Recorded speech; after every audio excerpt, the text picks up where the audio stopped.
세계가 발칵 뒤집혔습니다.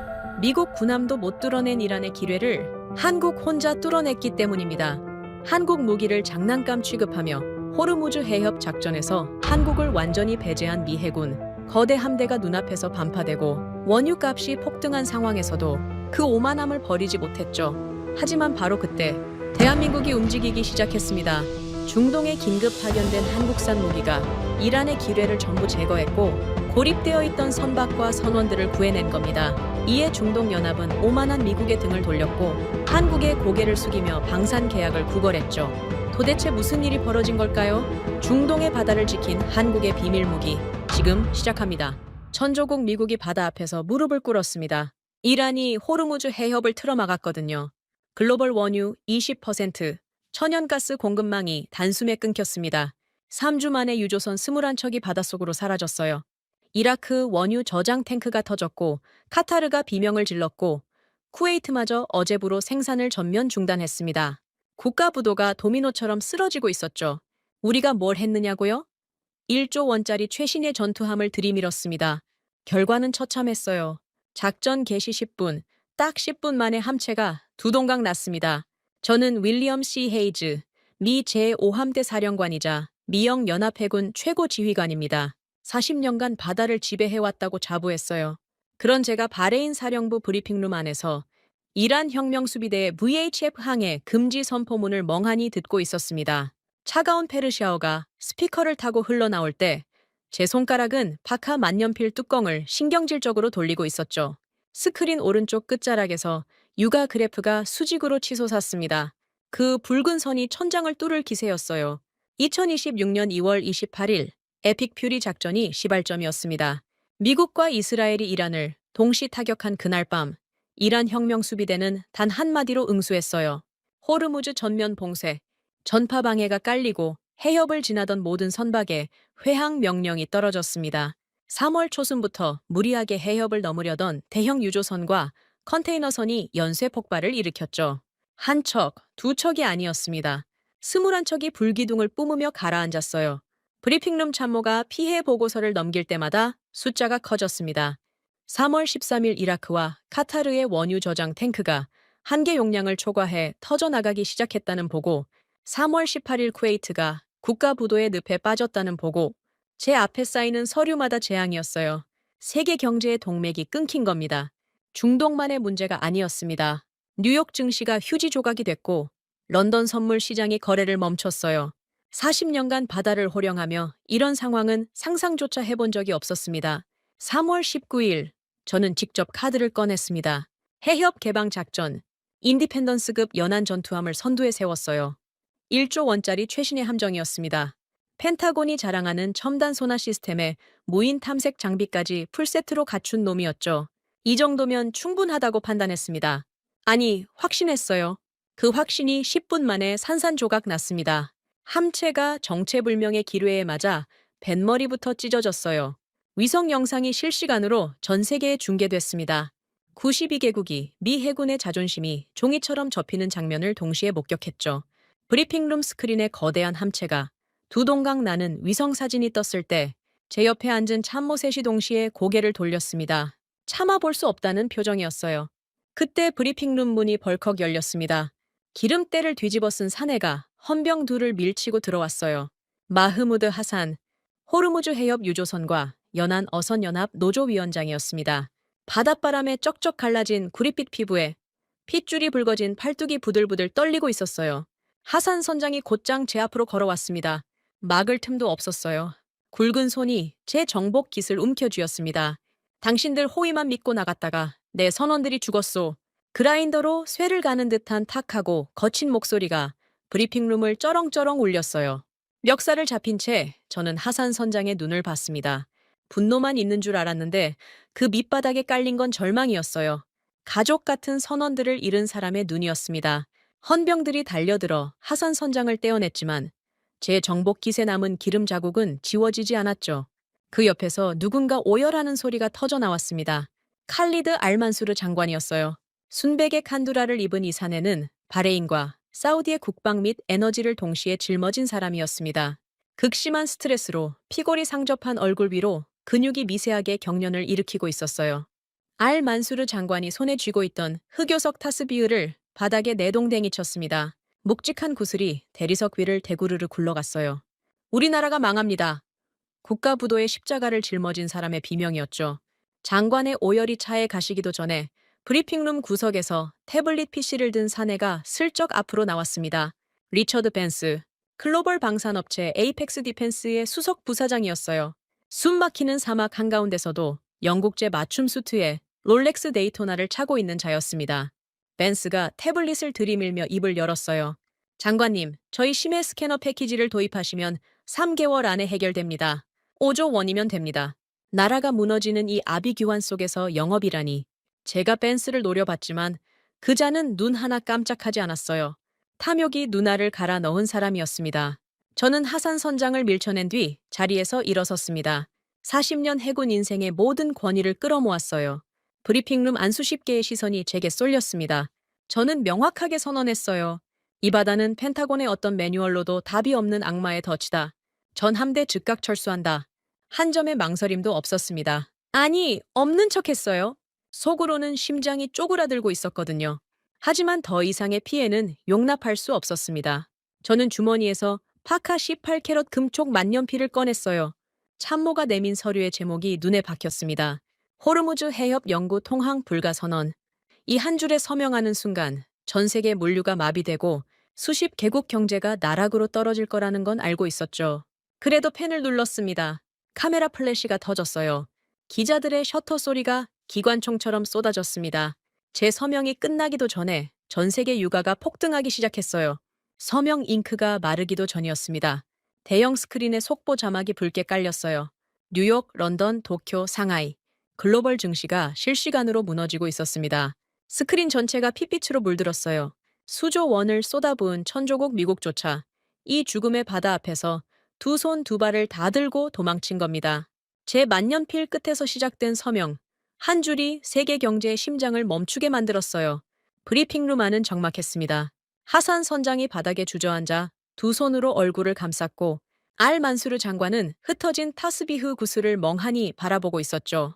벤스만이 태블릿을 만지작거리며 희미하게 웃고 있었습니다. 저는 만년필 뚜껑을 닫았어요. 손가락에 전해지는 금속의 차가운 감촉이 유난히 무겁게 느껴졌습니다. 40년간 쥐어온 이 펜이 그날은 처음으로 칼보다 무거웠어요. 3월 20일 바레인 공군기지 활주로에 서 있던 저는 마지막 카드를 기다리고 있었습니다. 전날 영구 통항 불가에 서명한 직후 워싱턴에서 긴급 전문이 날아왔거든요. 한국이 소해 전문팀을 급파한다는 내용이었어요. 솔직히 귀를 의심했습니다. 한국이란요? 태평양 건너편 그 작은 나라가 미 해군도 못 뚫은 호르무즈에 뭘 하겠다는 겁니까?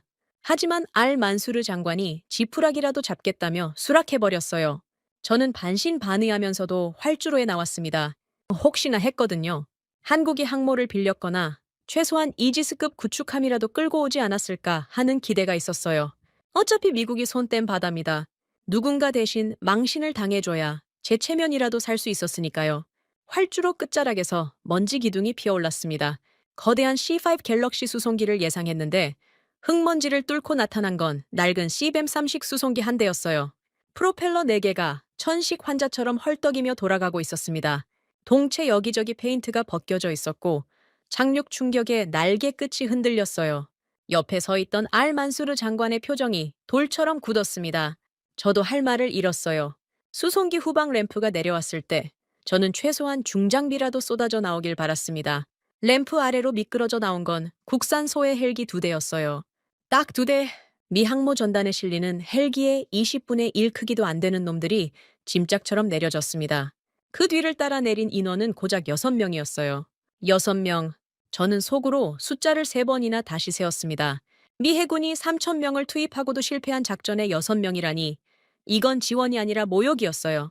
그 6명의 선두에 선 사내를 보는 순간 저는 더욱 기가 막혔습니다. 훈장으로 도배된 정복을 예상했는데 이자는 소금기가 밴 낡은 해군 작업복을 입고 있었어요. 계급장이 하도 바래서 눈을 찡그려야 겨우 대령 마크가 보였습니다. 왼쪽 눈썹 위에 파편에 스친 듯한 흉터가 패여 있었고 햇볕에 그을려 가죽처럼 질겨진 구릿빛 피부가 번들거렸어요. 강동혁이라는 이름이었습니다. 대한민국 해군 항공소외대 대장이라고 통역관이 설명했지만 제 눈에 이 사내는 어딜 봐도 장성급 사령관이 아니라 부두에서 그물이나 끌어올리는 어부 같았어요. 강동혁 대령이 활주로에 발을 디딘 뒤 한 첫 번째 행동이 기가 막혔습니다. 훈장을 두른 서방 장성 12명이 도열해 있었는데 그 누구에게도 거수경례를 올리지 않았어요. 대신 바닥에 쪼그려 앉더니 활주로 모래를 손가락으로 찍어 입에 넣었습니다. 모래 맛을 본 겁니다. 그리고는 고개를 들어 바람을 맡았어요. 마치 짐승이 사냥감의 냄새를 추적하듯 코끝을 바람 방향으로 향한 채 눈을 감았습니다. 40년 해군 인생에서 이런 광경은 처음이었어요. 제 옆에 선 참모가 황당하다는 듯 제 얼굴을 쳐다봤지만 저는 표정을 바꾸지 않았습니다. 웃기지도 않았거든요. 이 사람들이 진지한 건지 우리를 놀리러 온 건지 판단이 서지 않았어요. 리처드 펜스가 먼저 입을 열었습니다. 롤렉스 데이토나를 찬 손으로 헬기 동체를 툭툭 두드리더니 코웃음을 터뜨렸어요. 이게 뭡니까? 개발도상국 동네 장난감 박람 회장이라도 열겠다는 겁니까? 그 폭소가 활주로에 메아리 쳤습니다. 벤스 뒤에 서 있던 미군 참모 몇 명도 입꼬리를 올렸어요. 솔직히 저도 같은 생각이었습니다. 1조 원짜리 최신의 전투함도 10분 만에 박살난 바다에 저 장난감 같은 헬기 2대로 뭘 하겠다는 겁니까? 알 만수르 장관은 분노를 참지 못했어요. 통역관에게 삿대질을 하며 소리쳤습니다. 한국이 우리를 기만하는 겁니까? 이게 전부란 말입니까? 장관의 목소리가 갈라졌어요. 나라가 침몰하는 판에 도착한 구원군이라는 게 고작 낡은 수송기 한 대라니 장관의 분노는 충분히 이해할 수 있었습니다. 그 소란 속에서 강동혁 대령은 모래를 털고 일어나 한마디를 던졌습니다. 바다 냄새부터 맡읍시다. 통역관이 옮긴 그 말에 활주로가 조용해졌어요. 너무 황당해서 아무도 반응을 못한 겁니다. 제 옆에 있던 로버트 스털링 감사관이 그 틈을 놓치지 않았습니다. 두꺼운 연합군 교정규칙 및 예산 집행 규정집을 성경처럼 품에서 꺼내 들었어요. 은퇴 안경 너머로 헬기를 한번 훑더니 입을 열었습니다. 해당 장비는 연합군 공인 목록에 등재되지 않은 미승인 기종입니다. 연합군 항공유일 갤런도 지급할 수 없어요. 스털링 감사관이 품에서 보급 거부 문서를 꺼내 도장을 찍었습니다. 묵직한 쇳소리가 활주로에 울렸어요. 찔러도 피 한 방울 안 나올 것 같은 이 양반은 서류의 힘을 총알보다 더 신뢰하는 사람이었습니다. 예산 지원 0%가 공식적으로 확정된 순간이었어요. 사령부 브리핑룸으로 자리를 옮겼습니다. 저는 이번 작전을 위해 수억 달러를 들여 구축한 3차원 홀로그램 작전 지도를 띄웠어요.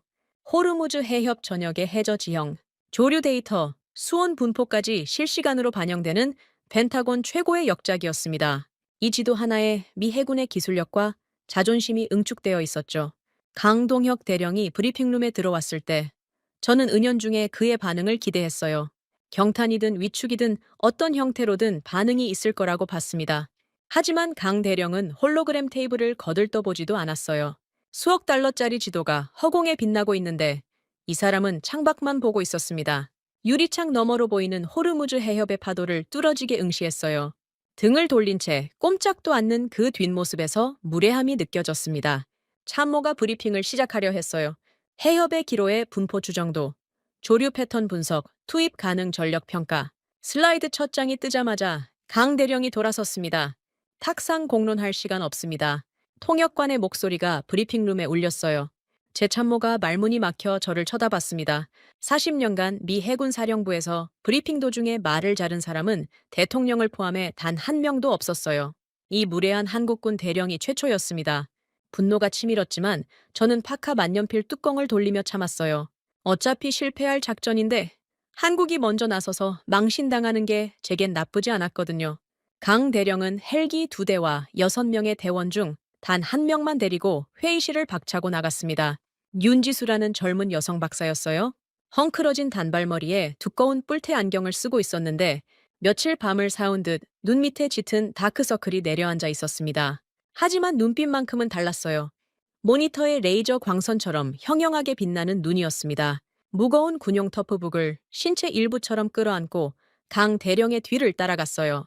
저는 창가에서 두 사람이 사령부 정문을 빠져나가는 걸 내려다봤습니다. 에어컨이 윙윙거리는 브리핑룸을 버리고 한낮 섭씨 45도의 사막 열기 속으로 걸어가고 있었어요. 강 대령의 등에 맨 낡은 배낭에서 방수 수첩 모서리가 삐죽 튀어나와 있었습니다. 쫓겨나듯 맨몸으로 현장에 내던져진 거였어요. 예산 지원 0%, 항공유 0갤런, 연합군의 멸시 100%. 이 한국군 대령이 가진 거라곤 장난감 같은 헬기 2대와 낡은 수첩 한 권이 전부였습니다. 벤스가 브리핑룸 소파에 기대 앉으며 웃었어요. 사흘이면 꼬리 내리고 돌아올 겁니다. 내기할까요? 저는 대답하지 않았습니다. 대신 유리창 너머로 사라져가는 강 대령의 뒷모습을 지켜봤어요. 작업복에 밴 소금기가 사막 햇살에 하얗게 빛나고 있었습니다. 저 사람이 뭘 하려는 건지 감조차 잡히지 않았어요. 다만 한 가지, 활주로에서 모래 맛을 보던 그 행동이 자꾸 머릿속에 걸렸습니다. 40년간 바다를 상대했지만 바다의 맛을 직접 본 적은 한 번도 없었거든요. 강동혁 대령이 사령부를 나간 뒤 저는 감시 카메라 피드를 돌렸습니다. 사령관으로서 관할 구역에서 벌어지는 모든 행동을 파악할 의무가 있었거든요. 스크린에 부두 영상이 떴어요. 연합군이 준비해둔 최고급 고속 보트가 부두에 대기하고 있었습니다. 에어컨에 위성통신 장비까지 갖춘 놈이었어요.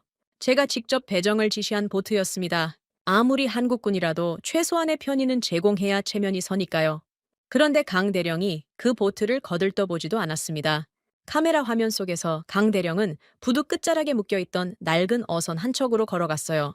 녹이 세운 철판에 페인트가 벗겨진 이름도 없는 목선이었습니다.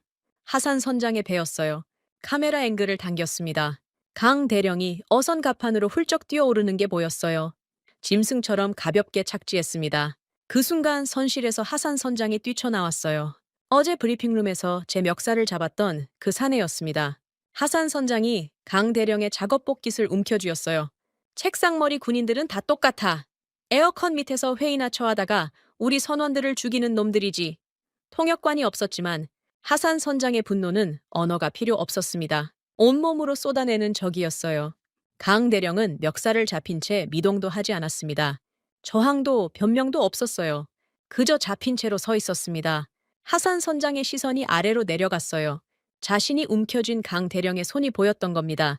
카메라 해상도로는 확인이 어려웠지만 나중에 전해 들은 바로는 강 대령의 손바닥에 두꺼운 굳은 살이 겹겹이 박혀 있었다고 합니다. 밧줄에 쓸리고 쇠줄에 베이고 바닷물에 절어 갈라진 손이었어요. 책상 위에서 만년필이나 굴리는 손이 아니었습니다. 바다에서 평생을 싸운 사람의 손이었어요. 하산 선장이 멈칫했습니다. 움켜쥔 주먹이 느슨해졌어요. 손을 놓았습니다. 두 사내가 서로의 눈을 바라보는 장면이 카메라에 몇 초간 잡혔어요. 말은 통하지 않았지만 바다가 새겨놓은 흔적은 만국 공통이었던 모양입니다. 저는 그때 다른 스크린에서 흥미로운 움직임을 포착했습니다. 바레인 연안 경비대 소속 경비정 한 척이 부두에서 슬쩍 출항하고 있었어요. 타리크 알 바에드 대령의 함정이었습니다. 사막의 매 같은 눈매를 가진 이 바레인 군인은 서방 강대국에 수십 년간 하대받으며 속으로 피눈물을 삼켜온 사람이었죠. 타리크 대령은 정식 호위 명령을 받은 것도 아니었어요. 자기 판단으로 한국군의 뒤를 몰래 따라붙은 겁니다. 규정 위반이었지만 저는 모른 척했습니다. 어차피 강 대령이 며칠 안에 실패하고 돌아올 거라고 봤으니까요. 경비정 한 척이 따라다닌다고 달라질 건 없었어요. 하산 선장의 낡은 어선이 부두를 떠나 해협으로 나갔습니다.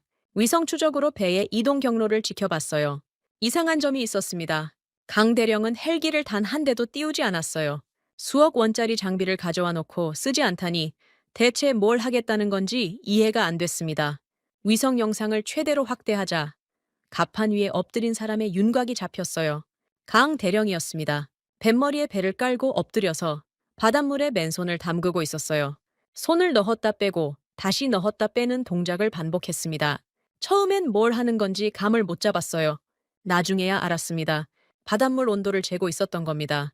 수온 역전층, 바닷물의 온도가 깊이에 따라 뒤집히는 층을 피부로 체감하고 있었어요. 수천만 달러짜리 수온 측정 장비 대신 맨손으로요? 보고서가 올라왔습니다. 강 대령이 하루 종일 뱃머리에 엎드려 바다를 관찰하고 있다는 현장 감시반의 보고였어요. 행동이 반복적이고 비합리적이라는 평가가 달려 있었습니다. 저도 동의했어요. 하지만 보고서 말미에 한 줄이 추가되어 있었습니다. 대상은 낡은 방수 수첩에 무언가를 끊임없이 기록 중. 뭘 기록하는 거냐고 물었더니 감시반이 대답했어요. 조류의 방향과 속도, 해면의 거품 패턴, 상공을 도는 갈매기의 비행 동선입니다. 제동님, 갈매기 동선이라니. 저는 실소했습니다. 미 해군이 3차원 홀로그램과 인공지능, 예측 모델로도 풀지 못한 기로의 분포를 갈매기를 보고 알아내겠다는 겁니까? 황당했어요. 하루가 지나고 이틀이 지났습니다. 강대령은 배에서 내리지 않았어요. 위성 추적 기록을 보면 어선은 해협에 같은 구간을 반복적으로 오갔습니다. 하산 선장이 배를 몰고 강대령은 뱃머리에 엎드려 수첩에 뭔가를 그렸어요. 밤이 되면 컵라면을 나눠 먹었다는 보고도 올라왔습니다. 한국군 장교와 아랍 어부가 좁은 선실에서 같은 라면을 먹는 광경이라니 상상이 되지 않았어요. 제 함대에선 장교와 수병이 같은 식탁에 앉는 일조차 없었거든요. 그런데 이틀째 되는 날 밤 감시반 보고에 특이사항이 찍혔습니다. 하산 선장이 강 대령에게 무언가를 설명하고 있었어요. 손짓과 몸짓이 격렬했습니다. 통역은 윤지수 박사가 맡았는데 더프북을 펼쳐놓고 미친 듯이 키보드를 두드리고 있었어요. 나중에 알게 된 사실이지만 하산 선장이 던진 건 사소한 한마디였습니다. 새벽 2시만 되면 특정 길목에 쓰레기가 뭉친다. 20년 넘게 이 바다에서 그물을 던져온 어부의 경험이었어요. 바닷물이 뒤집히는 시간대에 조류가 특정 방향으로 쏠리면서 해면의 부유물이 한 곳으로 모인다는 거였습니다. 펜타곤의 수조 원짜리 소나 시스템은 해저면만 뒤졌어요. 바닥에 깔린 고정 기뢰를 찾는 데 최적화된 장비였거든요. 하지만 이 악마 같은 놈들은 바닥에 있지 않았습니다. 수원 역전층 사이에 숨어서 하루 4번 미친 듯이 소용돌이 치는 조류를 타고 유령처럼 이동하는 부유형 스텔스 기로웨였어요. 바닥만 긁어봐야 절대 잡을 수 없는 놈들이었던 겁니다. 서방이 수조원을 쏟아부은 첨단 스캐너가 놓친 사각지대를 강동혁이라는 한국군 대령은 맨눈과 몽단 견필로 짚어냈어요. 3일째 되는 날 저녁 감시반 보고서 하나가 제 책상에 올라왔습니다. 첨부된 건 위성으로 촬영한 강 대령의 수첩 사진이었어요. 해상도가 낮아 세부 내용은 판독 불가였지만 수첩 한 페이지에 호르무즈 해협의 조류 흐름도가 그려져 있었습니다. 화살표와 숫자, 동그라미와 X 표시가 빼곡했어요. 그 옆에 서해라는 한국어 글씨가 보였습니다. 분석관이 설명했어요. 한국 서해안의 조류 패턴과 호르무즈 해협의 조류 패턴을 비교 대조한 것으로 보인다고요. 서해? 그 차갑고 탁한 뻘밭에서 뭘 배워왔길래 이 사막의 바다에 써먹겠다는 겁니까? 코웃음이 나왔지만 동시에 묘한 불안감이 목 뒤를 스쳤습니다. 그날 밤 윤지수 박사의 터프북에서 시뮬레이션 하나가 완성됐다는 보고가 올라왔어요. 강 대령의 수기 데이터와 하산 선장의 증언을 국방과학연구소의 해양분석 프로그램에 입력한 결과였습니다. 저는 보고서를 펼쳤어요. 화면 캡처 한 장이 끼워져 있었는데 심장이 덜컥 내려앉았습니다. 호르무즈 해협 전역을 찍은 위성지도 위에 붉은 띠가 하나 선명하게 나타나 있었어요. 넓디 넓은 바다 가운데 유독 폭 1km의 좁은 길목에만 기로의 이동 경로가 뚜렷하게 찍혀 있었습니다. 랜덤이 아니었어요. 조류가 만들어낸 보이지 않는 고속도로 위를 기로애들이 일정한 패턴으로 돌고 있었던 겁니다. 우리 펜타곤은 바다 전체를 스캔하겠다며 수조원을 태웠는데 정작 적은 폭 1km짜리 좁은 물길 위에 모여 있었어요. 수첩 한 권과 어부의 한마디가 수조원짜리 장비를 이긴 겁니다. 파카 만년필이 손에서 미끄러졌습니다. 금촉이 책상 모서리에 부딪히며 날카로운 소리를 냈어요. 저는 그 소리에 화들짝 놀라 만년필을 주워 들었습니다. 손이 미세하게 떨렸어요. 2026년 3월 22일 밤, 저는 40년 해군 경력에서 처음으로 스스로에게 질문을 던졌습니다. 우리가 뭘 놓친 겁니까? 스크린에 찍힌 그 붉은 띠가 자꾸 눈앞에 아른거렸어요. 강동혁이라는 이름이 처음으로 가시처럼 가슴에 박혔습니다. 3월 21일 아침 강동혁 대령이 사령부로 돌아왔습니다. 사흘 만이었어요. 브리핑룸 문이 열리는 순간 바닷물과 땀이 뒤섞인 짠내가 에어컨 바람을 타고 방 안가득 퍼졌습니다. 훈장을 두른 장성 8명이 동시에 코를 찡그렸어요. 강 대령의 작업복은 사흘 전보다 더 누렇게 바랬고 소금기가 마른 자국이 어깨와 등에 하얀 얼룩으로 번져 있었습니다. 그 꼴로 제 홀로그램 테이블 앞에 섰어요. 그리고는 아무 말 없이 품에서 방수 수첩을 꺼내 테이블 한가운데에 던졌습니다. 퍽 하는 소리가 브리핑룸에 울렸어요. 소금물에 절어 표지가 울퉁불퉁해진 그 수첩이 수억 달러짜리 홀로그램 장비 위에 떡하니 놓인 광경은 거의 모욕에 가까웠습니다. 제 손이 파카 만년필로 갔어요. 뚜껑을 열었다 닫았다 반복하면서 분노를 눌렀습니다. 윤지수 박사가 터프북을 펼쳤어요. 모니터에 시뮬레이션 하나가 떴습니다. 호르무즈 해협 전역의 위성 지도 위에 붉은 띠가 선명하게 그어져 있었어요. 윤 박사가 설명을 시작했습니다. 이란 기뢰가 무작위로 분포된 게 아니라 특정 조류 구역을 따라 일정한 패턴으로 이동하고 있다는 내용이었어요. 수원 역전층 사이에 숨어 하루 4번 조류가 뒤집힐 때마다 유령처럼 위치를 바꾼다고 했습니다. 서방의 소나가 못 잡은 이유가 명확해졌어요. 우리는 바닥만 뒤졌거든요. 적은 바닥이 없었습니다. 물속 한가운데 떠서 돌아다니고 있었어요. 시뮬레이션이 끝나자 브리핑룸이 조용해졌습니다. 하지만 그 침묵은 감탄이 아니었어요. 경멸이었습니다. 저는 참을 수 없었어요. 만년필로 테이블을 내리쳤습니다. 금촉이 대리석 표면에 부딪히며 찍하는 소리가 났어요. 40년 해군 인생에 이런 원시적이고 비과학적인 억측은 처음 봅니다. 제 목소리가 브리핑룸 벽에 부딪혀 돌아왔습니다. 어부한테 들은 얘기와 손으로 그린 낙서 몇 장이 펜타곤의 분석 체계를 부정한다? 이건 군사작전이지 어촌 민속학 수업이 아니었어요. 참모들이 제 뒤에서 고개를 끄덕였습니다. 당연한 반응이었죠. 리처드 벤스가 소파에서 몸을 일으켰어요. 롤렉스를 찬 손목을 느긋하게 들어 올리며 입을 열었습니다. 잠깐, 저만 이상하다고 느끼는 겁니까? 벤스의 눈이 가늘어졌어요. 한국이 이란과 짜고 방산 수출쇼를 벌이는 거 아닙니까? 기로의 위치를 미리 알고 있으니까 저렇게 자신만만한 거죠. 음모론이었습니다. 터무니없었어요. 하지만 브리핑룸 안 몇몇 장교들의 눈빛이 흔들렸습니다. 벤스는 그걸 놓치지 않았어요. 제 스캐너 패키지라면 과학적으로, 체계적으로 해결할 수 있습니다. 한국의 고개쇼에 수천 명의 목숨을 걸 건 아니지 않습니까? 능숙한 말솜씨였어요. 공포를 심고 대안을 파는 전형적인 로비스트의 수법이었습니다. 분위기가 강 대령에게 불리하게 돌아갔어요. 제 참모가 눈짓을 보냈습니다. 헌병을 부를까요? 라는 뜻이었죠. 저는 고개를 끄덕였어요. 미 해군 헌병 넷이 브리핑룸 양쪽 문으로 들어왔습니다. 체격 좋은 사내들이 강 대령 쪽으로 위압적으로 다가섰어요. 한국군 대령 하나 끌어내는데 헌병 넷이라니 과하다는 생각도 들었지만 절차는 절차였습니다. 강 대령을 이 브리핑룸에서 퇴장시키면 모든 게 원래대로 돌아갈 거라고 봤어요. 한국팀은 실패의 낙인이 찍힌 채 귀국하고 저는 영구 통항 불가라는 결정을 정당화할 수 있었습니다. 그때 강 대령이 입을 열었어요. 헌병의 그림자가 어깨 위로 들이우는 상황에서도 이 사내의 목소리는 흔들리지 않았습니다. 바다 전체를 스캔하겠다는 건 서방의 실패를 반복하는 겁니다. 통역관의 목소리가 브리핑룸에 울렸어요. 강 대령이 수첩을 집어들고 붉은 띠가 그려진 페이지를 펼쳤습니다. 놈들이 몰려다니는 길목은 딱 하나입니다. 폭 1km, 길이 5km. 이 병목 구간만 48시간 안에 쓸어버리겠습니다. 바다 전체가 아니라 단 5제곱킬로미터만 치겠다는 소리였어요.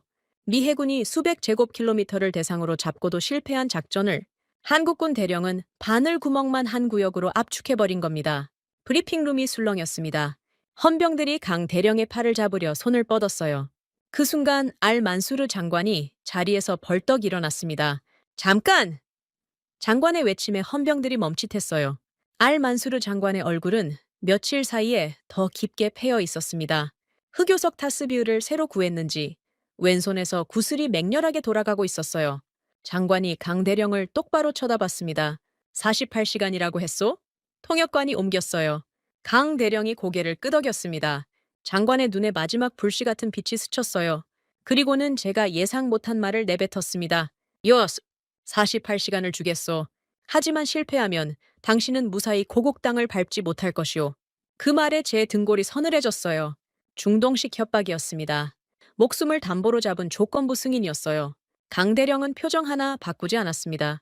마치 오늘 저녁 메뉴를 고르는 것처럼 담담하게 고개를 끄덕였어요. 목숨이 걸린 조건을 수락하는 사람의 태도가 아니었습니다. 저는 그때 처음으로 이 한국군 대령이 미치광기가 아닐 수도 있다는 생각이 스쳤어요. 하지만 인정할 수는 없었습니다. 강 대령이 성공하면 제 영구 통항 불가 선언이 미 해군 역사상 최대의 오판으로 기록될 테니까요.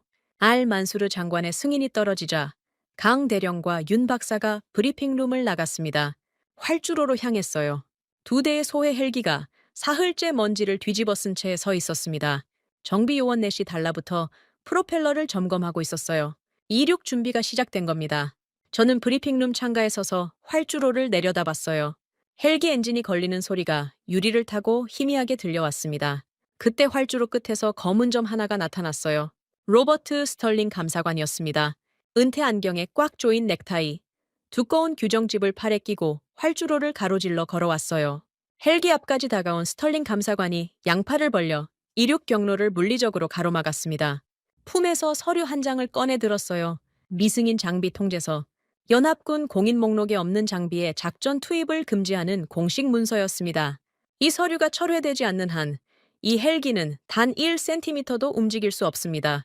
스털링 감사관의 목소리는 기계처럼 평탄했어요. 절차가 세상의 전부인 사람이었습니다. 찔러도 피 한 방울 안 나올 것 같은 표정으로 규정집을 성경처럼 들어 올렸어요. 강 대령의 주먹이 떨리는 게 보였습니다.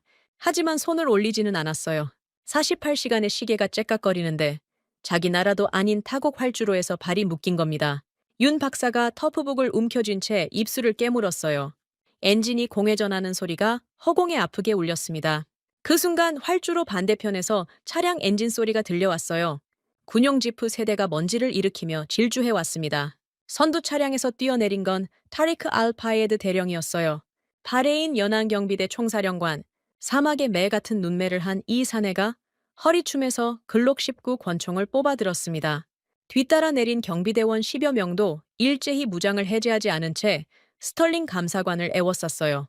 타리크 대령이 총구를 하늘로 향한 채 스털링 감사관 앞까지 걸어갔습니다. 한 손으로 미승인 장비 통제서를 낚아챘어요. 종이가 찢어지는 소리가 활주로에 쨍하게 울렸습니다. 한 번, 두 번, 세 번. 서류가 사막바람에 흩날려갔어요. 스털링 감사관의 은퇴 안경 너머로 경악이 지나갔습니다. 이건 연합군 규정 위반입니다. 즉각 무장해제하고 물러서시오. 스털링 감사관의 목소리가 처음으로 갈라졌어요.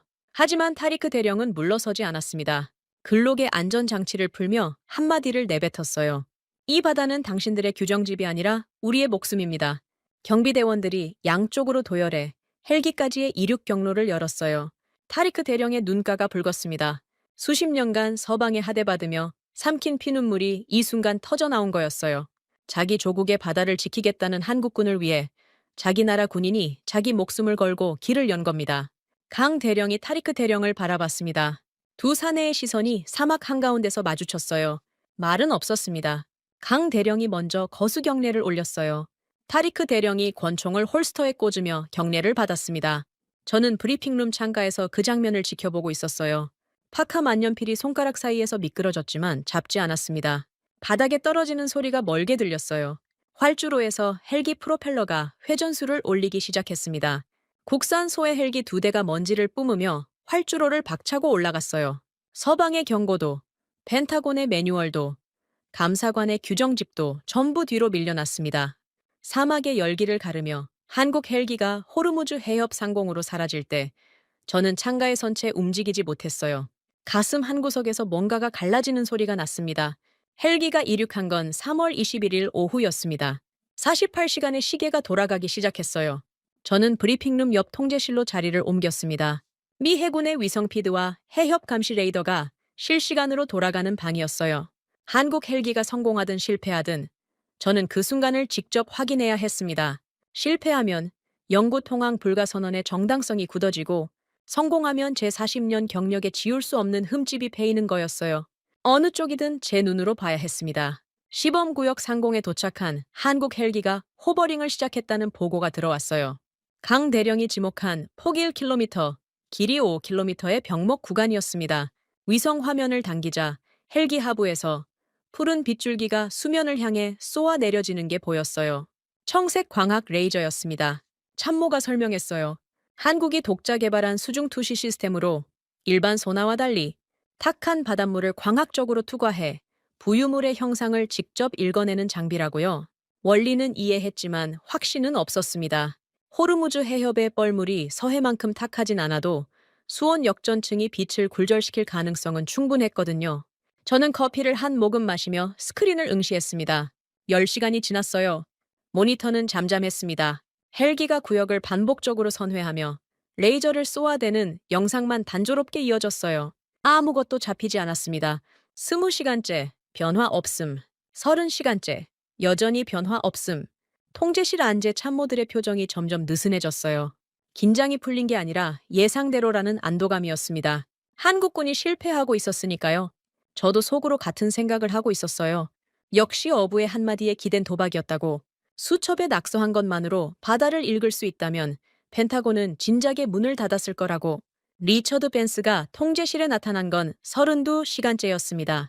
이자는 아비규환의 전쟁터에서도 영국제 맞춤 수트에 주름 하나 허락하지 않는 사람이었어요. 소파에 비스듬히 앉더니 롤렉스를 들여다봤습니다. 32시간이군요. 남은 16시간 동안 기적이 일어나려면 모세가 와서 바다를 갈라야 할 겁니다. 댄스가 킬킬 웃었어요. 참모 몇 명이 입을 가리고 따라 웃었습니다. 제동님, 아직도 제 스캐너 패키지 제안은 유효합니다. 한국의 서커스가 끝나면 진지하게 논의하시죠. 벤스의 태블릿 PC에는 5조 원짜리 계약서 초안이 늘 켜져 있었어요. 전쟁의 한복판에서도 이자의 머릿속에는 오직 숫자뿐이었습니다. 저는 대답하지 않았어요. 다만 커피잔을 손에 쥔 채 스크린에서 눈을 떼지 않았습니다. 36시간, 39시간, 40시간. 모니터는 여전히 어둡고 고요했어요. 제가 기대한 대로 흘러가고 있었습니다. 강 대령의 48시간이 남은 8시간으로 쪼그라들고 있었어요. 저는 슬슬 영구 통항 불가 선언의 후속 조치를 머릿속으로 정리하기 시작했습니다. 워싱턴에 보낼 보고서의 문장도 떠올렸어요. 한국의 독자 기술은 현장에서 실효성을 입증하지 못했으며 본관의 기존 판단이 정확했음을 확인한다. 깔끔한 문장이었죠. 만년필을 꺼내 메모지에 적어두었습니다. 42시간째 새벽 2시 정각이었어요. 정확히 하산 선장이 말했던 그 시각이었습니다. 쓰레기가 뭉치는 시간, 조류가 뒤집히는 시간.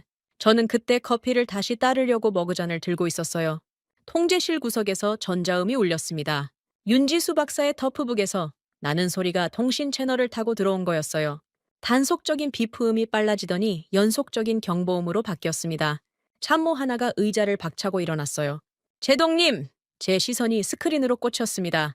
그 순간 심장이 멈추는 줄 알았어요. 모니터 화면 위에 붉은 점이 하나 찍혔습니다. 그리고 둘, 셋. 점이 늘어나기 시작했어요. 넷, 다섯, 여섯. 점들이 군집을 이루며 뭉쳐갔습니다. 일곱, 여덟, 아홉, 열, 열하나, 열둘. 정확히 12개의 붉은 점이 폭 1km의 병목 구간 안에서 전멸하고 있었어요. 강 대령이 수첩에 그린 그 붉은 띠 위에 기로에 12발의 군집 위치가 토시 하나 틀리지 않고 나타난 겁니다. 조류가 뒤집히자 수원 역전층 사이에 숨어있던 놈들이 물길을 타고 한 곳으로 모여든 거였어요. 어부의 한마디가 맞았습니다. 수첩의 낙서가 맞았어요. 서방의 수조 원짜리 소나는 바닥만 긁었고 한국의 레이저는 물 한가운데를 꿰뚫어 본 겁니다. 통신 채널에서 강대령의 목소리가 터져 나왔어요. 타겟 12 확인. 즉시 쓸어버려라. 거친 숨소리와 바람소리가 뒤섞인 현장의 날 것 그대로인 무전이었습니다. 감정이 실리지 않은 짧고 단호한 명령이었어요. 사냥감을 발견한 사냥꾼의 목소리였습니다. 위성 화면에서 헬기 하부가 열리는 게 보였어요. 국산 무인소의 처리기가 바다를 향해 정밀 투하됐습니다. 소형 무인 타격체들이 줄줄이 수면으로 빨려 들어갔어요. 통제실이 숨을 죽였습니다. 벤스의 킬킬거림도 참모들의 수군거림도 전부 사라졌어요. 스크린에서 눈을 뗄 수 있는 사람이 아무도 없었습니다. 첫 번째 폭발이 일어났어요. 쾅! 위성 화면에서 하얀 물기둥이 솟구쳤습니다. 통제실 스피커로 전해지는 폭발음에 유리창이 미세하게 떨렸어요. 두 번째 쾅! 세 번째 쾅! 폭발이 연쇄적으로 터져나갔습니다. 넷, 다섯, 여섯. 물기둥이 차례로 하늘을 찔렀어요. 한치의 오차도 없었습니다. 일곱, 여덟, 아홉. 제 손에 들린 커피잔이 떨리기 시작했어요. 열, 열하나. 고막이 찢어질 것 같은 연속 폭음이 통신 채널을 가득 채웠습니다. 그리고 12번째. 마지막 물기둥이 솟구치며 해면이 하얗게 부서졌어요. 12번의 폭발이 끝나자 호르무즈 해협의 그 병목 구간 위에 거대한 물안개가 피어올랐습니다. 영상이 흔들렸어요. 폭발의 여파로 위성 카메라가 잠시 초점을 잃었습니다. 화면이 복구됐을 때 통제실 앞 모든 시선이 하나의 숫자로 쏠렸어요.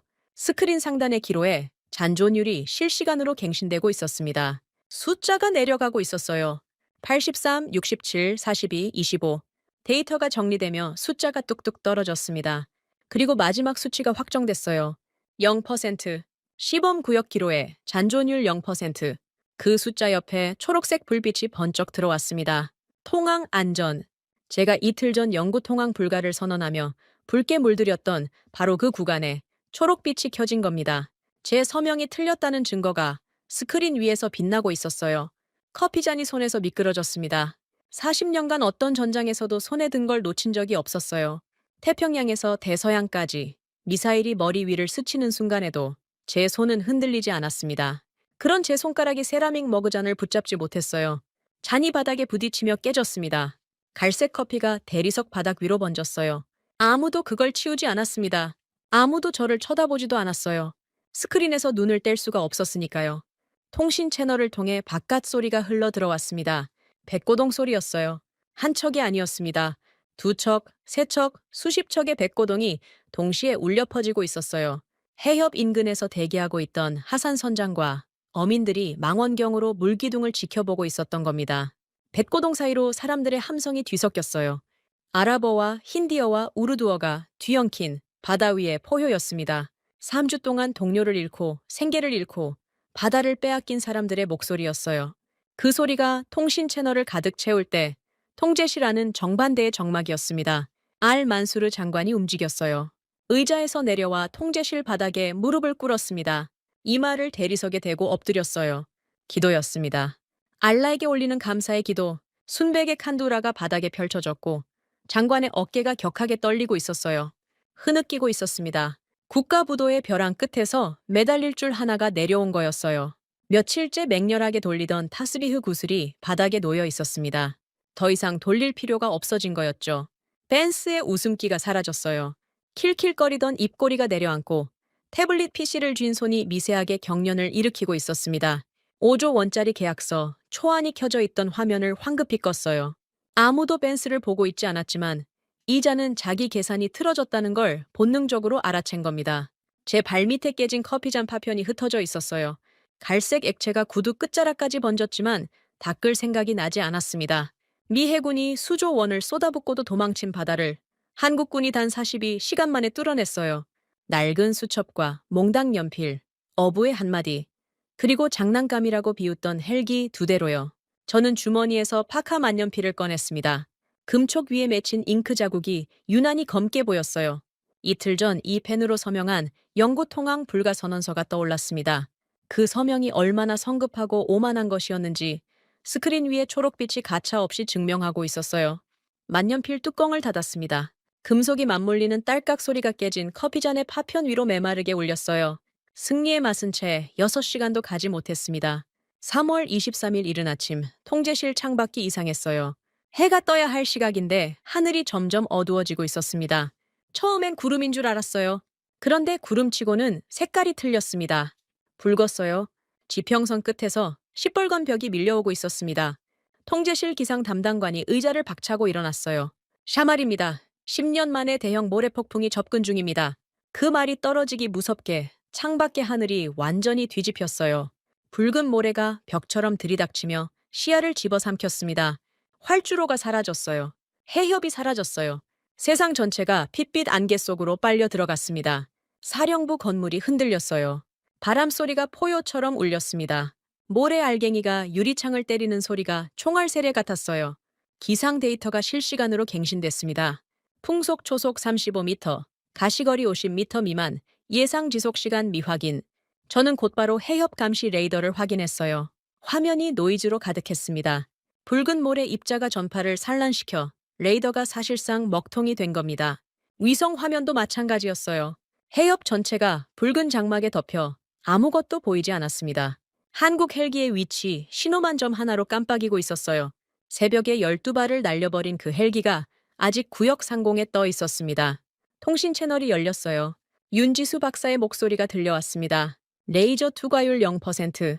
수면 아래가 완전히 안 보입니다. 목소리가 떨리고 있었어요. 어젯밤 12발의 기뢰를 찾아낸 그 청색 광학 레이저가 쓸모없는 빗줄기가 되어버린 겁니다. 붉은 모래가 대기에 가득 차면서 레이저 파장 자체를 흡수해버렸어요. 눈을 뜨고도 앞이 안 보이는 완벽한 실명 상태였습니다. 저는 파카 만년필 뚜껑을 열며 속으로 중얼거렸어요. 기적은 2번 일어나지 않는 법이라고.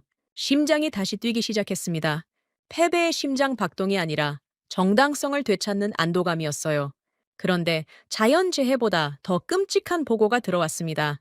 해협 동쪽 이란 영해 근처에서 소형 고속정 다수가 감지됐다가 사라졌다는 거였어요. 모래 폭풍의 사각지대를 이용한 이란 혁명수비대의 움직임이었습니다. 참모가 분석 결과를 내놓았어요. 혁명수비대가 악천후를 틈타 새로운 종류의 기로회를 살포한 것으로 추정된다고요. AI 음향 스텔스 기로회, 기존 부유형 기로회보다 한 세대 위의 악마였습니다. 레이더 광선에 일절 반응하지 않고 주변 해양 소음을 분석해 선박 엔진 소리가 감지되면 스스로 접근하는 놈이었어요. 새벽에 12발을 쓸어버렸더니 이란이 더 지독한 놈들을 깔아버린 겁니다. 판이 완전히 뒤집혔어요. 저는 소파에서 일어섰습니다. 어깨가 펴졌어요. 보셨습니까? 어젯밤의 성공은 의미 없는 일회성 요행이었습니다. 제 목소리에 40년 해군의 권위가 돌아와 있었어요. 통제실 안참모들이 고개를 끄덕였습니다. 한국의 레이저가 모래폭풍 하나에 무력화됐고 이란은 더 진화한 기로회로 응수했어요. 게임은 끝난 거였습니다. 한국의 장비가 자연 앞에서 한계를 드러냈습니다. 추가 작전은 무의미해요. 제 선언에 벤스가 소파에서 몸을 일으켰습니다. 롤렉스를 찬 손으로 턱을 쓸며 미소를 지었어요. 이자는 타이밍을 재고 있었습니다. 벤스가 움직인 건 그날 오후였어요. 통제실에서 슬쩍 빠져나간 벤스가 어디로 갔는지 저는 저녁이 돼서야 알았습니다. 참모가 태블릿을 들고 뛰어왔어요. 화면에 월스트리트 저널 온라인판 속보가 떠 있었습니다. 제목이 눈에 박혔어요.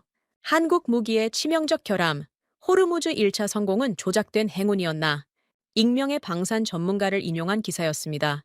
한국의 청색 광학 레이저가 특정 기상 조건에서만 작동하는 미완성 기술이며 어젯밤의 성공은 통제된 조건에서 연출된 시범에 불과하다는 내용이었어요. 기사 말미에는 에이펙스 디펜스의 심해 스캐너 패키지가 유일한 과학적 대안이라는 문장이 슬쩍 끼어 있었습니다. 벤스의 손끝에서 나온 기사라는 건 누가 봐도 뻔했어요. 하지만 저는 정정 요청을 하지 않았습니다. 그 기사가 제 판단을 뒷받침해주고 있었으니까요. 기사가 퍼지는 속도는 폭풍보다 빨랐습니다. 1시간 만에 로이터와 파이낸셜 타임스가 후속 보도를 냈어요. 한국 정부가 미검증 무기로 국제 무대에서 도박을 벌이고 있다는 논조였습니다. 유럽 방산 포럼에서는 한국 헬기의 기술 신뢰도 의문이라는 글이 올라왔고 미국 국방부 브리핑에서도 기자가 한국군의 독자 작전에 대한 펜타곤의 공식 입장을 물었어요. 서방 언론이 일제히 한국을 향해 총을 겨눈 겁니다. 한국 팀의 기술이 부족해서가 아니었어요. 자연재해와 기득권의 이해관계가 동시에 덮쳐온 거였습니다. 로버트 스털링 감사관이 통제실 문을 열고 들어온 건 기사가 퍼진 직후였어요. 은퇴 안경 너머로 평소보다 한층 더 차가운 눈빛이 빛났습니다. 규정집을 팔에 끼고 있었는데 그 위에 새 서류가 한 장 얹혀 있었어요. 감사관이 서류를 테이블에 내려놓으며 입을 열었습니다. 언론 보도와 기상 상황을 종합 판단한 결과 한국군의 작전 지속은 연합군 자산의 불합리한 낭비로 판단됩니다. 본인 권한으로 항공유 지급을 즉각 중단합니다. 서류 제목은 연합군 항공연료 긴급 통제 명령서였어요. 감사관의 도장이 이미 찍혀 있었습니다. 우연에 기댄 도박에 연합군 항공유를 단일 갤런도 더 줄 수 없습니다. 스털링 감사관은 서류를 들고 통제실을 나갔어요. 30분 뒤 보고가 올라왔습니다. 감사관이 직접 보급 창고로 가서 항공유 밸브를 잠갔다고요. 밸브만 잠근 게 아니었어요. 대형 철제 자물쇠를 창고 문에 채웠습니다. 열쇠는 감사관 본인의 주머니에 넣었어요. 한국 헬기의 연료가 끊긴 겁니다. 눈이 멀었는데 발까지 묶여버렸어요. 저는 그 보고를 듣고도 개입하지 않았습니다. 스털링 감사관의 조치가 규정상 하자 없는 정당한 판단이었거든요. 아니, 솔직히 말하면 개입하고 싶지 않았어요. 한국 팀이 스스로 포기하고 짐을 싸면 모든 게 깔끔해지니까요. 알 만수르 장관이 통제실로 찾아왔습니다. 어젯밤 바닥에 엎드려 감사 기도를 올리던 그 사람이었어요. 하지만 지금은 얼굴이 완전히 달랐습니다. 희망이 빠져나간 자리에 공포가 들어차 있었어요. 헤이즈 제독, 이란이 새 기뢰를 깔았고 한국 장비는 먹통이 됐습니다. 이건 더 이상 안 되는 겁니까? 장관의 손에 들린 타스비흐가 다시 맹렬하게 돌아가고 있었어요. 흑요석 구슬이 부딪히는 소리가 딸깍딸깍 통제실에 울렸습니다. 국가부도의 카운트다운이 다시 시작된 거였어요. 한국 팀을 철수시키는 게 맞지 않겠습니까? 장관이 제 눈을 보며 물었습니다. 그 눈빛에서 읽힌 건 질문이 아니라 확인이었어요. 포기해도 되냐는 허락을 구하는 눈이었습니다. 저는 고개를 끄덕이려다 말았어요. 뭔가에 시선이 걸렸거든요. 통제실 유리창 너머 붉은 모래바람 속을 걸어가는 검은 실루엣이 보였습니다. 강동혁 대령이었어요. 모래 폭풍이 사방에서 핥히는 활주로를 혼자 걸어가고 있었습니다. 고개를 숙이지 않았어요. 바람에 밀려 비틀거리면서도 멈추지 않았습니다. 한 손으로 모래를 막고 다른 손에는 그 낡은 방수 수첩을 쥐고 있었어요. 활주로 끝자락에 멈춰선 강 대령이 수첩을 펼쳤습니다. 모래가 종이 위로 쏟아졌지만 등을 바람 쪽으로 돌려 수첩을 감싸 안았어요. 몽당 연필을 꺼내 무언가를 적기 시작했습니다. 붉은 모래 벽 한가운데 혼자 서서 수첩에 뭔가를 끼적이는 뒷모습이었어요. 연료가 끊겼고 눈이 멀었고 서방 언론이 거짓 기사를 퍼뜨렸고 후원자마저 등을 돌리려 하고 있었습니다. 그런데 저 사내는 수첩을 꺼내 들었어요. 포기가 아니었습니다. 바닥에 내팽개쳐진 상황에서 다시 바다를 읽겠다는 뜻이었어요. 통제실 안에서 윤지수 박사의 통신이 잡혔습니다. 울먹이는 목소리였어요. 시야가 완전히 먹통입니다. 레이저고 뭐고 아무것도 안 됩니다. 통신 너머로 뭔가를 내리치는 소리가 들렸어요. 터프북 모니터를 쾅쾅 때리는 소리였습니다. 그 소리 사이로 박사의 숨 넘어가는 흐느낌이 새어나왔어요. 며칠 밤을 새워 코딩한 시스템이 자연 앞에서 무력해진 순간이었습니다. 자기 손으로 만든 무기가 작동하지 않는 고통은 군인보다 과학자가 더 날카롭게 느끼는 법이었어요. 통신이 끊겼습니다. 저는 창가에 서서 모래바람 속의 강동혁을 지켜봤어요. 알만수르 장관도 제 옆에 와서 같은 방향을 바라보고 있었습니다. 타스비우 구슬 소리가 멈춰 있었어요. 장관도 저 실루엣에서 눈을 떼지 못하고 있었습니다. 강 대령이 수첩을 덮고 하늘을 올려다봤어요. 붉은 모래가 얼굴 위로 쏟아져 내리고 있었습니다. 맨 얼굴로 폭풍을 맞고 있는 거였어요. 40년간 전장을 누빈 제가 봐도 저건 꺾이지 않은 사람의 자세였습니다. 인정하고 싶지 않았지만 등골이 서늘해졌어요. 저 사내가 다음에 무슨 짓을 벌일지 전혀 예측할 수 없었거든요. 강동혁 대령이 모래 폭풍 속으로 사라졌습니다. 감시 카메라에도 위성에도 잡히지 않았어요. 통제실 참모가 위치 추적을 시도했지만 폭풍이 모든 신호를 씹어삼키고 있었습니다. 30분이 지나도 돌아오지 않았어요. 1시간이 지났습니다. 저는 신경 쓰지 않는 척했지만 자꾸 창밖을 봤어요. 붉은 모래벽 너머로는 아무것도 보이지 않았습니다. 2시간째 참모가 보고했어요. 부두방면 감시 초소에서 강 대령 추정 인물이 어선구역으로 진입하는 걸 육안으로 확인했습니다. 이 미치광이가 폭풍을 뚫고 부두까지 걸어간 겁니다. 하산 선장을 찾아간 거였어요. 나중에 타리크 대령의 연안 경비대를 통해 전해 들은 이야기입니다. 강 대령이 하산 선장의 어선 선실 문을 두드렸을 때 하산 선장은 선원 8명과 함께 폭풍을 피해 웅크리고 있었다고 해요. 문을 연 하산 선장이 경악했답니다. 모래에 파묻힌 사람이 문 앞에 서 있었으니까요. 머리카락에, 눈썹에, 귀안까지 붉은 모래가 가득했고 눈만 시뻘겋게 충혈된 채 빛나고 있었어요. 강 대령이 선실로 들어서며 단 한마디를 했답니다. 선장님, 당신들의 귀가 필요합니다. 귀? 어선의 귀. 하산 선장의 낡은 배에 달린 구형 어군 탐지기를 말하는 거였어요. 소나라고 부르기도 민망한 20-30년 된 아날로그 장비였습니다. 물고기 떼의 위치를 음파로 잡아내는 단순한 기계였죠. 펜타곤의 최첨단 소나 어레이와 비교하면 돋보기와 허블 우주망원경의 차이였어요. 그런데 강 대령의 제안은 제가 들어도 귀를 의심할 만한 것이었습니다. 어선 한 척의 소나로는 당연히 안 됩니다. 하지만 300척이면 어떻겠습니까? 해협에 정박 중인 어선 300척의 어군 탐지기를 동시에 켜서 바다 전체를 음향 그물망으로 덮자는 거였어요. 개별 성능은 형편없어도 300개의 귀가 동시에 열리면 바다 전체가 하나의 거대한 소나 네트워크가 된다는 발상이었습니다. 하산 선장이 한참을 침묵했다고 해요. 선원들도 입을 다물었고요. 이 제안이 뜻하는 바를 모를 리 없었을 겁니다. 기뢰가 깔린 바다에 낡은 어선을 몰고 나가야 한다는 얘기였거든요. 3주 전 동료 선원들이 그 바다에서 죽었어요. 21척이 폭발하는 걸 두 눈으로 봤습니다. 같은 바다에 다시 나가라는 건 목숨을 걸라는 소리와 같았어요. 하산 선장이 강 대령의 손을 봤답니다. 사흘 전 부두에서 처음 봤던 그 굳은 살 박힌 손이었어요. 바다에서 평생을 싸운 사람의 손. 하산 선장이 입을 열었습니다. 당신은 함께 나갑니까? 강 대령이 고개를 끄덕였어요. 하산 선장이 선원들을 돌아봤습니다. 아무도 고개를 젓지 않았다고 합니다. 이 소식이 통제실에 도달한 건 3월 23일 저녁이었어요. 연안 경비대 보고를 통해서였습니다. 강 대령이 하산 선장을 설득해 어선 300척의 출항을 준비하고 있다는 내용이었어요. 저는 코웃음을 쳤습니다. 하지만 다음 보고에서 웃음이 사라졌어요. 한국팀의 윤지수 박사가 연안 경비대 통신실에 터프북을 연결하고 미친 듯이 코딩을 하고 있다는 거였습니다. 300척의 아날로그 어군 탐지기 신호를 한국 헬기의 메인프레임과 동기화시키려는 시도였어요. 조잡한 아날로그 신호를 최첨단 디지털 시스템에 실시간으로 연결한다? 주파수도, 포맷도, 프로토콜도 전부 다른 데이터를 하나로 묶겠다는 소리였습니다. 기술적으로 불가능하다고 단정했어요. 하지만 윤지수 박사는 멈추지 않았습니다. 경비대 통신실에서 올라오는 보고가 시간 단위로 갱신됐어요. 23일 밤 9시, 동기화율 12%, 자정 28%, 새벽 3시 45%, 중간에 박사의 코피가 터졌다는 보고도 끼어 있었습니다. 양쪽 콧구멍에서 동시에 피가 쏟아졌는데 닦지도 않고 키보드를 두드렸다고 해요. 24일 새벽 6시, 동기화율 79%, 오전 10시 91%, 질 12시간을 밤새운 겁니다. 사흘 동안 잠을 자지 않은 인간이 코피를 쏟아가며 코드를 쓰고 있었어요. 제 참모가 보고서를 읽으며 고개를 저었습니다. 기술적 한계를 노력으로 넘을 수 있다고 믿는 건 어리석은 짓이라고요? 저도 동의했어요. 3월 24일 점거 통제실에 경보가 울렸습니다.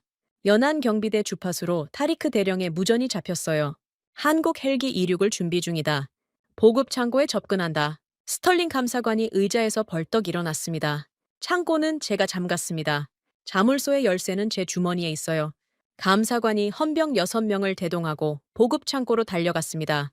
저는 감시 카메라를 창고 쪽으로 돌렸어요. 카메라에 잡힌 장면은 이랬습니다. 보급 창고 앞에 스털링 감사관과 무장 헌병 6명이 도열해 있었어요. 감사관이 규정집을 들어 올리며 통제 명령을 낭독하고 있었습니다. 그때 창고 뒤편에서 군용 지프가 나타났어요. 타리크 알파에드 대령이었습니다. 경비대원 20여 명이 무장한 채 뒤따랐어요. 타리크 대령이 지프에서 내리며 허리춤에 글록 19를 뽑았습니다. 총구를 철제 자물쇠에 겨눴어요. 스털링 감사관이 소리쳤습니다. 이건 연합군 자산에 대한 무력 공격입니다. 즉각 무장해제하시오. 타리크 대령은 대답 대신 반가쇠를 당겼어요. 총성이 모래바람을 뚫고 울렸습니다. 자물쇠가 산산조각 났어요. 두 번째 총성에 창고문이 벌컥 열렸습니다. 경비대원들이 밀려 들어가 항공유 드럼통을 끌어냈어요. 헬기 연료가 가득 채워지기까지 30분도 걸리지 않았습니다. 스털링 감사관이 규정집을 떨어뜨리고 멍하니 서 있는 모습이 카메라에 잡혔어요. 300척의 어선이 바다로 나갔습니다. 모래 폭풍이 약간 수그러든 틈을 타서였어요. 감시 카메라와 위성으로는 정확한 상황을 볼 수 없었지만 통신 채널을 통해 상황이 실시간으로 중계됐습니다. 하산 선장의 탁한 목소리가 먼저 들려왔어요. 전 선단, 소나를 켜라. 아랍어 무전이 해협 전체에 울려 퍼졌습니다. 300척의 낡은 어선이 일제히 구형 어군 탐지기를 가동했어요. 그 순간 통제실 보조 모니터에 변화가 생겼습니다. 한국 헬기의 메인프레임과 연결된 화면에 음향 데이터가 쏟아지기 시작한 겁니다. 처음엔 노이즈 투성이었어요. 지직거리는 잡음과 끊어지는 신호가 뒤엉켜 쓸모없는 소음 덩어리였습니다. 그때 윤지수 박사의 목소리가 통신 채널에 터져 나왔어요. 동기화율 100% 달성, 72시간 밤샘 코딩의 결과였습니다. 쌍코피를 쏟으며 써내려간 코드가 기적을 만들어낸 겁니다. 모니터의 노이즈가 급격히 정리되기 시작했어요. 지직거리는 잡음이 사라지고 300개의 음향 데이터가 하나의 통합 지도 위에 정렬됐습니다. 호르무즈 해협 전역이 음향 그물망으로 덮인 거였어요. 낡은 어선의 20, 30년 된 소나가 한국 헬기의 최첨단 시스템과 한 몸이 됐습니다. 눈이 멀었던 헬기가 300척의 귀를 얻은 겁니다. 통합 지도 위에 점들이 나타나기 시작했어요. 붉은 점이 아니라 주황색 점이었습니다. 음향 신호로 포착된 미확인 부유물이었어요. 해나 둘셋. 점이 빠르게 늘어났습니다. 10, 20, 30. AI, 음향 스텔스 기로웨들이 레이더에는 안 잡혔지만 300개의 귀가 만든 음향 그물망에는 걸려든 거였어요. 33개의 주황색 점이 해협 전역에 흩어져 전멸하고 있었습니다. 이란이 폭풍을 틈타 새로 깔아놓은 놈들의 위치가 남김없이 드러난 겁니다. 강대령의 무전이 터졌어요. 타겟 33 확인. 일제 사격. 사흘 전 새벽의 그 목소리와 같은 톤이었습니다. 사냥꾼의 명령. 헬기에서 무인소의 처리기가 쏟아져 내려갔어요. 이번에는 12발이 아니었습니다. 33의 좌표를 향해 타격체들이 빗살처럼 바다로 강화했어요. 첫 번째 폭발이 울렸을 때 통제실 바닥이 진동했습니다. 두 번째, 세 번째. 폭발이 연쇄적으로 터져나갔어요. 쉼 없이 멈추지 않고 통신 채널로 전해지는 폭음이 스피커를 넘어 벽을 때렸습니다. 15, 20, 25 물기둥이 차례로 솟구치는 게 위성 화면에 얼핏얼핏 잡혔어요. 모래 폭풍 사이로 하얀 물보라가 번개처럼 번쩍이고 사라졌습니다. 30, 31, 32 그리고 마지막 33번째 폭발이 해협을 뒤흔들었어요. 통제실이 멈췄습니다. 모든 시선이 스크린 상단의 숫자에 꽂혔어요. 기로의 잔존율이 실시간으로 갱신되고 있었습니다. 숫자가 떨어졌어요. 60, 32, 18, 9 그리고 0, 0%. 호르무즈 해협 전역, 기로의 잔존율 0%, 시범 구역만이 아니었습니다. 해협 전체였어요. 초록색 불빛이 스크린 가득 켜졌습니다. 전면 통항 안전. 이틀 전 제가 붉은 잉크로 서명한 영구 통항 불가가 초록빛으로 완전히 뒤집힌 겁니다. 저는 의자에서 일어났습니다. 왜 일어났는지 스스로도 몰랐어요. 몸이 먼저 움직인 거였습니다. 40년간 누구에게도 올리지 않았던 거수경례가 오른손에서 저절로 나왔어요. 통신 채널 너머의 강동혁 대령을 향해서였습니다. 주먹에 쥐고 있던 파카 만년필이 손가락 사이에서 미끄러졌어요. 줍지 않았습니다. 두 손으로 만년필의 양쪽 끝을 잡았어요. 금촉이 박힌 이 펜으로 영구 통항 불게 서명했고 한국팀을 조롱했고 내 오만을 정당화했습니다. 힘을 줬어요. 딱 소리와 함께 만년필이 두 동강 났습니다. 금촉이 바닥에 떨어져 대굴대굴 굴러갔어요. 참모들이 경악한 얼굴로 저를 봤습니다. 한국이 새로운 룰입니다. 제 목소리가 갈라졌어요. 40년 해군 인생에서 가장 무거운 한마디였습니다. 펜스가 소파에서 벌떡 일어났어요. 태블릿 PC를 움켜쥐고 출구를 향해 걸음을 옮겼습니다.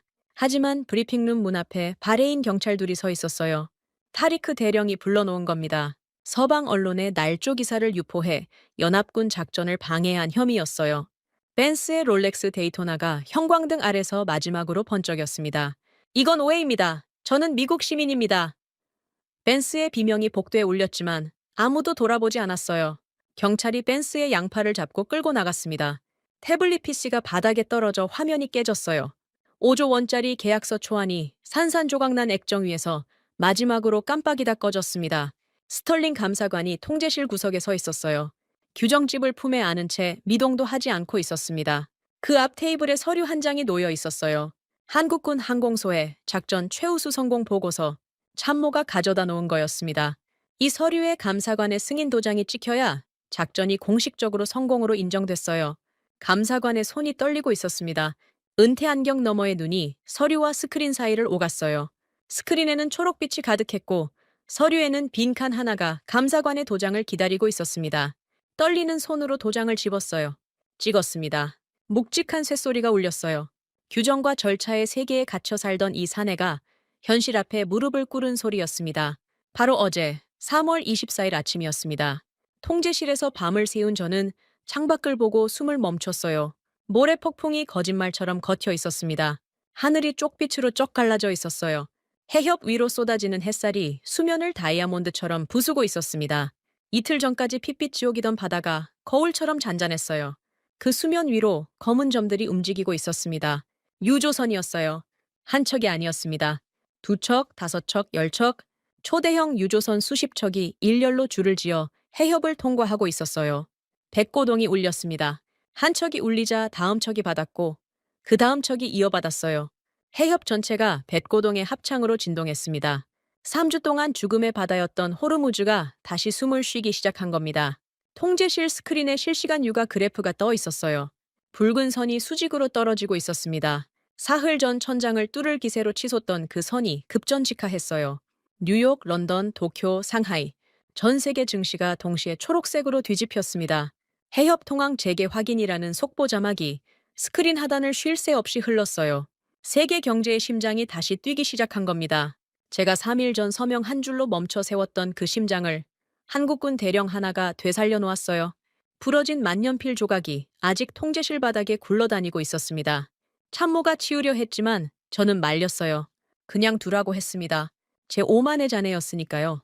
사령부 광장에 사람들이 모여들기 시작했습니다. 어디서 소식을 들었는지 바레인 시민들까지 기지 정문 앞에 몰려와 있었어요. 경비병이 통제하려 했지만 소용없었습니다. 3주 동안 공포에 질려 있던 사람들이 해방감에 쏟아져 나온 거였어요. 아이를 아는 여자, 지팡이를 짚은 노인, 작업복 차림의 노동자. 누가 시키지도 않았는데 사람들이 박수를 치기 시작했습니다. 저는 통제실 창가에서 그 장면을 내려다봤어요. 40년간 수많은 작전 성공 후 환호를 받아봤지만 이건 제게 향한 박수가 아니었습니다. 광장 한쪽에서 칼리드 알 만수르 장관이 걸어 나왔어요. 며칠 사이에 더 깊게 패인 얼굴 위로 눈물이 흐르고 있었습니다. 장관이 향한 곳은 활주로 쪽이었어요. 강동혁 대령이 헬기에서 내리는 참이었습니다. 작업복은 소금기와 모래로 범벅이 됐고 눈은 중혈됐고 사흘 넘게 제대로 자지 못한 사람의 얼굴이었어요. 알만수르 장관이 강 대령 앞에 멈춰 섰습니다. 주머니에서 붉은 벨벳 상자를 꺼냈어요. 상자를 열자 발해인 최고 훈장이 햇살을 받아 번쩍였습니다. 장관이 다른 손으로 접힌 서류를 내밀었어요. 나중에 안사실이지만 그건 금액란이 비어있는 백지수표나 다름없는 독점 방산 계약서였습니다. 원하는 숫자를 적어 넣으면 바레인 정부가 전액 지급하겠다는 뜻이었어요. 강 대령이 훈장과 서류를 보고 고개를 저었습니다. 통역관이 강 대령의 말을 옮겼어요. 군인은 장사꾼이 아닙니다. 이건 받을 수 없습니다. 알 만수르 장관의 입이 벌어졌어요. 사막의 부호가 백지수표를 내밀었는데 거절당한 거였습니다. 장관의 눈에서 눈물이 더 쏟아졌어요. 거절에 대한 분노가 아니었습니다. 존경이었어요. 돈으로 살 수 없는 사람을 난생 처음 만난 거였으니까요. 저는 창가에서 그 장면을 지켜보며 입술을 깨물었습니다. 제가 40년간 미 해군 사령관으로 전 세계를 돌아다니면서 방산 계약을 따내고 예산을 확보하고 무기 패키지를 밀어넣는데 혈안이 됐던 기억이 머릿속을 스쳤어요. 저 한국군 대령은 그 모든 것을 고개 한 번 저으며 밀어냈습니다. 강 대령이 품에서 뭔가를 꺼냈어요. 작은 금속 배지였습니다. 대한민국 해군 마크가 새겨진 배지. 강 대령이 타리크 알파에드 대령 앞으로 걸어갔어요. 타리크 대령이 차렷 자세로 굳었습니다. 강 대령이 타리크 대령의 군복 왼쪽 가슴에 배지를 달아줬어요. 핀을 꽂을 때 강 대령의 손가락이 살짝 떨렸다고 합니다. 배지를 단 타리크 대령의 눈가가 붉어졌어요. 수십 년간 서방에 하대받으며 삼켜온 눈물이 찔끔 새어나왔습니다. 강 대령이 한마디를 했어요. 바다는 스스로 지키십시오. 통역관이 옮긴 그 한마디에 타리크 대령의 턱이 떨렸습니다. 광장 한켠에 테이블이 놓여 있었어요. 그 위에 두꺼운 바인더가 한 권 놓였습니다. 한국형 항공소의 작전 매뉴얼. 한국 해군이 수십 년간 서해에서 쌓아온 기로에 탐지 및 제거 기술의 집대성이었어요. 강 대령이 그 바인더를 타리크 대령에게 건넸습니다. 무상이양이었어요. 기술료도 라이선스도 조건도 없었습니다. 통째로 넘긴 겁니다. 댄스 같은 자였으면 이 매뉴얼 한 권에 수조 원의 가격표를 붙였을 거예요. 하지만 강 대령은 종이 한 장의 대가도 요구하지 않았습니다. 타리크 대령을 센터장으로 한 훈련센터 현판식이 열렸어요. 현판에는 아랍어와 한국어가 나란히 새겨져 있었습니다. 광장에 도열한 바레인 연안경비대원들이 일제히 경례를 올렸어요. 그 옆에 하산 선장과 어민들이 서 있었습니다. 이 사람들은 양복도 군복도 아닌 작업복 차림이었어요. 강 대령이 어민들 앞에 섰습니다. 해양감시단 위촉장을 한 명 한 명에게 건넸어요. 하산 선장이 위촉장을 받아들고 한참을 내려다봤습니다. 기름때 묻은 손에 들린 공식 문서, 3주 전 브리핑룸에 난입해 제 멱살을 잡았던 그 어부가 이제 해협을 지키는 공식 감시단의 일원이 된 겁니다. 하산 선장이 강 대령을 봤어요. 두 사내가 악수를 했습니다. 굳은 살 박힌 손과 굳은 살 박힌 손이 맞잡혔어요. 바다가 만든 손이었습니다. 저는 광장으로 내려갔어요. 사실 내려가고 싶지 않았습니다. 부러진 만년필의 주인이 저 광장에 설 자격이 있는지 확신이 없었거든요. 하지만 가야 했어요. 40년 해군 인생의 마지막 의무였습니다. 강 대령 앞에 섰어요. 이 사내는 여전히 소금기 밴 작업복이었고 저는 훈장이 달린 정복이었습니다. 아이러니했어요. 훈장 투성인 쪽이 패배한 겁니다. 저는 거수 경례를 올렸어요. 어젯밤 통제실에서 저도 모르게 올렸던 그 경례를 이번에는 의식적으로 정확하게 올렸습니다. 강 대령이 경례를 받았어요? 표정에 의기양양함은 없었습니다. 승자의 오만도 없었어요. 그냥 군인의 얼굴이었습니다. 광장에서의 일이 끝나고 저는 사령부로 돌아와 워싱턴에 긴급 전문을 보냈습니다. 펜타곤 해상 교전 교리를 한국형으로 수정하는 위원회를 즉각 소집해달라는 내용이었어요. 제 손으로 제 40년 경력의 기반을 허무는 행위였습니다. 하지만 호르무즈에서 벌어진 일은 교과서를 새로 써야 한다는 뜻이었어요. 바닥을 긁는 고정 소나 교리로는 유령처럼 떠다니는 적을 잡을 수 없다는 게 증명됐으니까요. 전문을 보낸 뒤 참모가 조심스럽게 보고했습니다. 중동 각국에서 서방 방산업체와 맺었던 무기 구매 계약을 전면 폐기하겠다는 통보가 줄줄이 들어오고 있다고요. 바레인, 사우디, 카타르, 쿠웨이트, 연쇄적이었어요. 수조 달러 규모의 서방 방산 계약서가 종이 쪼가리가 되고 있었습니다. 대신 한국 방산업체 앞으로 계약금이 쏟아지고 있다는 소식이 뒤따랐어요. 리처드 벤스의 에이펙스 디펜스 주가가 실시간으로 폭락하고 있었습니다. 스크린 한 구석에 뜬 경제 뉴스 자막이 눈에 들어왔어요. 에이펙스 디펜스 주가 장중 32% 급락, 중동 계약 전면 해지 여파. 벤스가 바레인 경찰서 유치장에서 이 뉴스를 봤을지 안 봤을지는 모르겠지만 롤렉스 데이토나가 손목에서 풀려 증거품 봉투에 담기는 소리는 분명 들었을 겁니다. 오후가 기울 무렵 활주로에서 엔진 소리가 들려왔어요. 창밖을 봤습니다. 아침에 착륙해 있던 낡은 CBM 300 수송기가 이륙 준비를 하고 있었어요. 나흘 전 흙먼지를 뚫고 도착했던 그 천식 걸린 프로펠러 수송기였습니다. 강동혁 대령과 한국팀 6명이 짐을 싣고 있었어요. 광장에는 카메라 플래시가 미친 듯이 터지고 있었습니다. 세계 각국 특파원들이 몰려와 강 대령에게 마이크를 들이밀었어요. 강 대령은 그 플래시를 완전히 무시했습니다. 단 한 번도 카메라를 쳐다보지 않았어요. 윤지수 박사도 마찬가지였습니다. 터프북을 가슴에 안은 채 묵묵히 수송기 램프를 올라갔어요. 다크서클이 더 짙어져 있었지만 입꼬리가 살짝 올라가 있었습니다. 수송기 램프가 올라가기 직전 강 대령이 잠시 멈춰섰어요. 뒤를 돌아봤습니다. 활주로 끝자락에 타리크 대령과 하산 선장이 나란히 서 있었어요. 타리크 대령의 가슴에는 한국 해군 배지가 햇살에 빛나고 있었고 하산 선장은 해양감시단 위촉장을 가슴에 대고 있었습니다. 강 대령이 씩 웃었어요. 웃음이라기보다는 입꼬리가 살짝 비틀린 정도였습니다. 그게 이 사내의 작별 인사였어요. 램프가 올라갔습니다. 프로펠러가 돌아가기 시작했어요. 수송기가 덜컹거리며 활주로를 달렸습니다. 기체가 떠올랐어요. 낡은 동체가 쪽빛 하늘을 가르며 올라갔습니다. 저는 사령부 창가에서 수송기가 점이 되어 사라질 때까지 지켜봤어요. 주머니에 손을 넣었습니다. 만년필이 없었어요. 부러진 조각이 통제실 바닥에 아직 있었겠지만 다시 줍지 않았습니다. 40년간 그 펜으로 수백 건의 명령서에 서명하고 수십 건의 작전 계획을 승인했어요. 그 펜이 제 권위 그 자체였습니다. 그런데 이상하게도 주머니가 비어있는 게 무겁지 않았어요. 오히려 가벼웠습니다. 수송기가 완전히 사라진 뒤 해협 위로 뱃고동이 다시 울렸어요.